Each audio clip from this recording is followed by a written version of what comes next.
Bakunzi banjye b'Isaro Life TV nongeye nagarutse. Bakunzi banjye muri amahoro, mumeze neza? Ese ibyo mbabwira mubishyira mu bikorwa?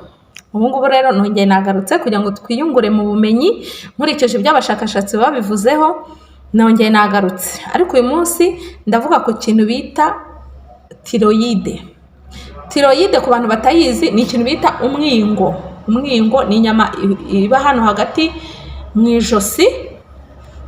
Iyo yarwaye bihinduka uburwayi bubangamira ingingo zacu mu buzima tubayeho. Ni ukuvuga ngo rero navuze nti hari ibintu abantu bamwe baba birengagiza cyangwa se badashaka no kumenya, ariko nk'abakunzi banjye b'Isaro Life TV ndavuga nti ntago nabyihererana ngo mba nabyo kubibazanira.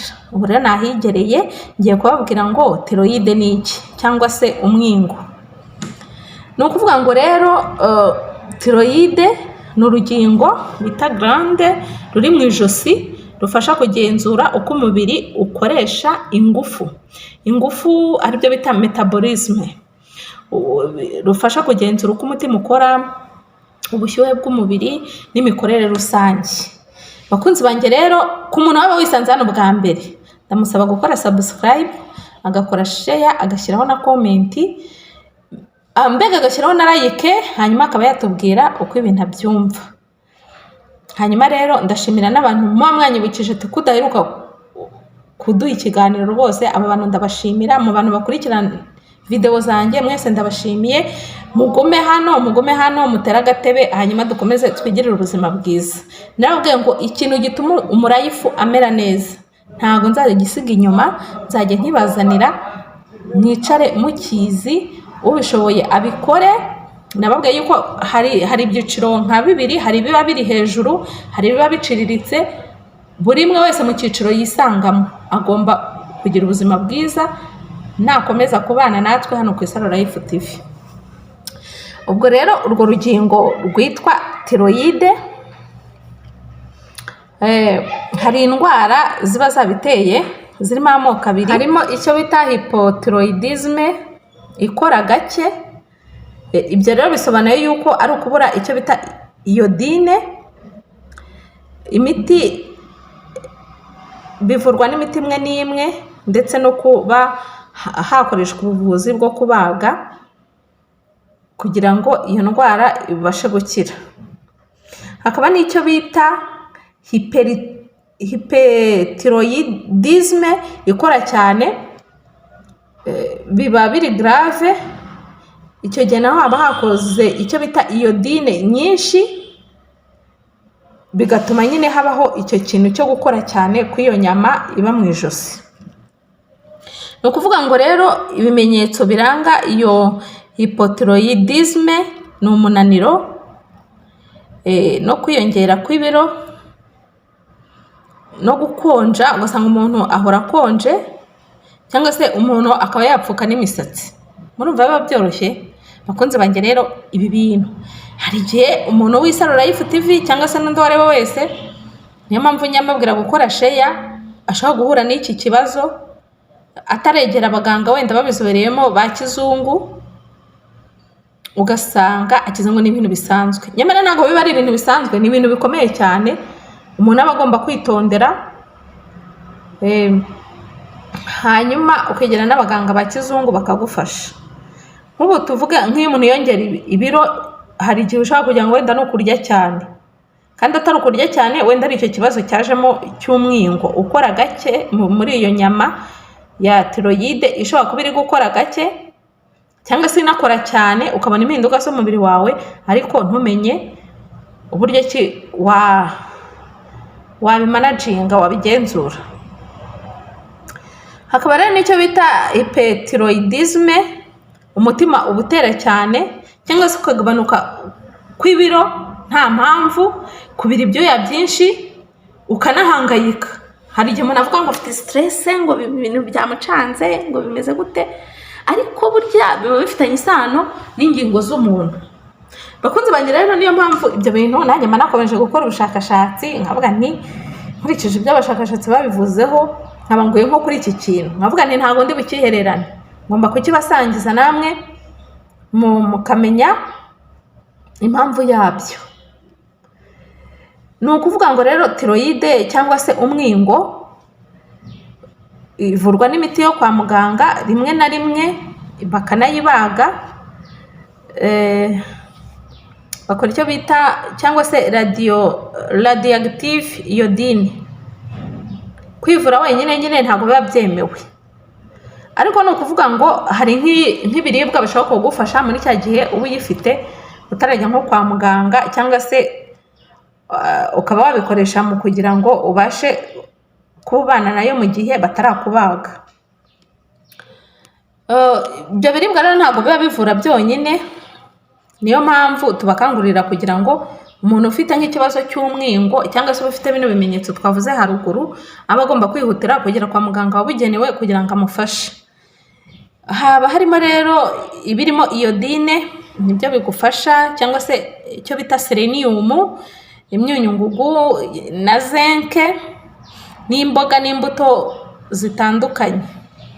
Kandi ikindi uba ugomba kwihutira kugenda ugakoresha ibizami. Hari ibizami babakorera kwa muganga byitwa TSH cyangwa se T3 cyangwa se T4, mu zindi ndimi ubwo ni T3 na T4. Hanyuma ugakurikiza inama za muganga kugira ngo abashe kugufasha. Hari ibiribwa rero biba byemewe kugira ngo ube wabyifashisha muri cya gihe wenda ugifite icyo kibazo batarakubaga, kugira ngo ubuzima bukomeze kugenda neza, ntuhungabane cyane. Ibiribwa byemewe rero bifasha tiroyide, tubona umunyu urimo iodine urafasha cyane, hakazamo nk'amafi yo mu nyanja harimo saradine n'ifi bita tuna, hakazamo amagi, hakazamo imboga zitetse neza. Iyo bavuze imboga zitetse neza ntabwo ari zimwe zatinze ku muriro, ni ukuvuga ngo hari uburyo imboga zitekwa ariko bikaba biri ku rugero rwemerewe guteka. Navuga ngo umunsi nagiye mu gikoni nzajya mbibereka imboga zemerewe gutekwa neza uko ziba zimeze, kuko zigira iminota zitagomba kurenza ku muriro kugira ngo amavitamine arimo adahungabana. Hanyuma hakabamo imbuto zitandukanye uba ugomba nko gukoresha, harimo pome, hakazamo nk'imyembe, hakabamo amapera. Ibi byose ngenda mbivugaho nk'iyo navuze imbuto, bitewe n'amavitamine aba arimo, biragufasha kugira ngo ubashe kubana na tiroyide neza kandi ntuhungabane. Hakazamo n'ibishyimbo n'imboga rwatsi bitetse neza. Hanyuma kandi ukanywa n'amazi ahagije bikurikije n'ingano yawe. Murabizi ko bitewe n'ibiro umuntu aba afite cyangwa se ukuntu ungana, hari amazi uba ugomba ingano yayo nayo uba ugomba kunywa. Ibyo twagiye tubibabwiraho muri video zabanje, mujye mwinjira muri video zacu zabanje mubirebe neza. Hakaba rero ni ibiribwa bifasha cyane kuri hypothyroidism, kuri mu gihe ya nyama ikora gake, ibiba birimo nka iodine mu rugero. Hakaba harimo amagi n'imbuto z'amande, biriya twabonye biba birimo zinc, haba harimo inyama ndetse n'ibishyimbo. Ariko tukajya n'ibindi biribwa biba ugomba kwitonderwa cyangwa se kwirindwa mu gihe wakize ikibazo cy'umwingo.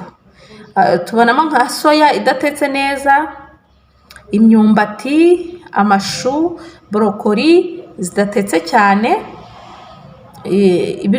ibiribwa bitunganyijwe cyane, bya bindi bita junk food, n'isukari nyinshi, n'inzoga n'itabi ntabwo biba byemewe. Niyo mpamvu muba mugomba kwitondera ibintu runaka. Impamvu mba nabibazaniye namwe kugira ngo mubashe kubimenya. Hari igihe rero ukoresha kimwe muri ibi bintu ukumva kikuguye nabi. Iyo ukoresheje kimwe muri ibi bintu rero ukumva cyakuguye nabi, cyakubangamiye mu mubiri wawe, ujye ukora attention, uvuga uti ese impamvu yaba ari nk'iyihe. Niyo mpamvu rero buriya mu bintu byose dukoresha mu buzima bwa buri munsi ntabwo ariko byose bitugwa neza bitewe n'uko umubiri w'umuntu uba umeze. Niyo mpamvu ibi bintu nanjye nabyinjiyemo nkavuga nti njye nganiriza abantu, twungurana ibitekerezo nkurikije iby'abashakashatsi babivuzeho. Noneho ku barwaye hypothyroidism uba ugomba kwirinda ibintu birimo iodine nyinshi cyane. ukaba wagabanya n'ikawa n'ibinyobwa bikangura umutima, kuko iyo uramutse ufite hyperthyroidisme nyinshi, iyo ufashe kimwe muri ibi ngibi nk'ikawa cyangwa se nk'ibindi binyobwa bikangura umubiri, uhita wumva uguwe nabi, aho kugira ngo wumve uguwe neza ugubwa nabi. Ni ukuvuga ngo rero niyo mpamvu umuntu aba agomba kugira gute kubyitondera. Bakunzi banjye rero Isaro Life TV nkuko nabibabwiye nyine, ku biribwa biba byemewe ku bantu barwaye tiroyide cyangwa se umwingo, ugomba kuba wakoresha nk'ifi irimo salmoni, saradine, tuna, ndi kubibutsa amagi, amata n'ibiyakomokaho nka yawurute cyangwa se fromage, umunyu urimo iodine ukoreshejwe mu rugero, imbuto zitetse neza nabibabwiye, imbuto zumye, harimo ibyo bita nuts, ubwoko bw'ubunyobwa butandukanye, harimo na za almond nayo ibabwiyeho nayo murayizi, n'ibiribwa byuzuye mbega whole grain. Ni ukuvuga ngo rero haba hari n'ibindi bibujijwe, wenda mbibutseho gato, hakaba harimo iyo ufite iki kibazo cy'umwingo ugomba kwirinda cyane cyane ibintu bijyanye n'amashu, brocoli, shufurere,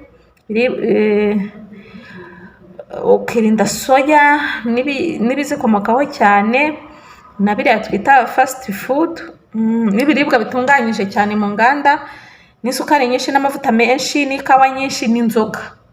Ibyo bintu mugomba kubikora attention bakunzi banjye, ku muntu uba yatangiye kugira kino kibazo cy'umwingo.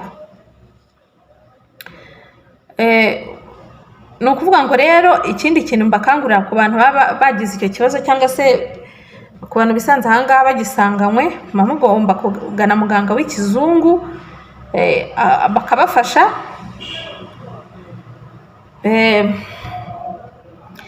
Hanyuma n'ibyo twabagiriyemo inama byemewe cyangwa se bibujijwe mukagerageza kubyirinda,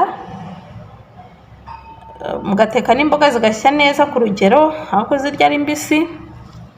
Bakunzi banjye rero murumva yuko buri kantu gatoya kaba ku buzima bwacu biba ari ikibazo, niyo mpamvu umuntu aba agomba kugira amakenga akanabyitondera. Bakunzi banjye rero nahangaha nsoreje, ndabakunda cyane abantu mugejeje iyi video ku musozo, ndabashimira cyane. Mukoresha bigere no ku bandi, ndabasabye mukore like, mushyiraho na comment n'ikindi kintu, muduhe n'inyunganizi n'ikindi kintu mwakumva mwifuza ko twabagezaho, ku buryo mu buzima bwa buri munsi bwa buri gihe ku muntu wisanga hano ku Isaro Life TV azajya bayumva aguwe neza. Ndabakunda cyane kandi ndanabashimiye abantu muhora muntera courage yo kongera gushaka ibindi biganiro, kandi ndabakunda cyane. Naho ubutaha murakoze.